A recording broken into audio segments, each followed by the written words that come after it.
salaamaaleykum Sénégal. ma ñëw wax tuuti rek ma waxaat tuuti si ki nga xamante ne mooy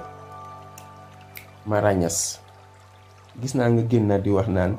ay problème Adji Sarr Ousmane Sonko keneen kala si wax lu dul man li ma wax lu dul yow li nga wax rek ay waxi kese la. Mara Niass respecté ñu te nga bàyyi làmbaatu bi nga def ngir yàlla rek respecté ñu quoi te nga bàyyi li nga def yow bàyyi jàppee ne yow kese yàlla gis yaa ngeen nax sa bopp. dégg nga fi nga waxoon la 30 xaw ma lan du baaxul dafa diisaay gis naa ñu téye ñaari tànk Ousmane Sonko nga bëgg a génnaat tey naan juge bi nga xamante ne mooy signé affaire Ousmane Sonko moom laa yërëm condamnation Ousmane Sonko bi si dossier Adji Sarr moom laa yërëm bàyyi làmbaatu bi ñun li ñoo xam nañ ko ba yàgg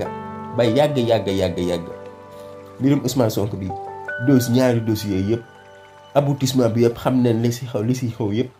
waaw te duñu ay sëriñ yàlla nag moo yor ay jaamam moo la won si ay jaamam li la ñëw kam soob waaw bàyyi li ngay def voilà bàyyi sa comédie gi nga def voilà te nga may ñu jàmm. Ousmane Sonko ñi kaa seetal la gis la leer nañ génnuñu télé wax génnuñu rajo wax ñu ngi na pat fi ñu toog yow avec yow chaque jour nga duñu fàtte comme ça nii respecter nit ñi quoi quand même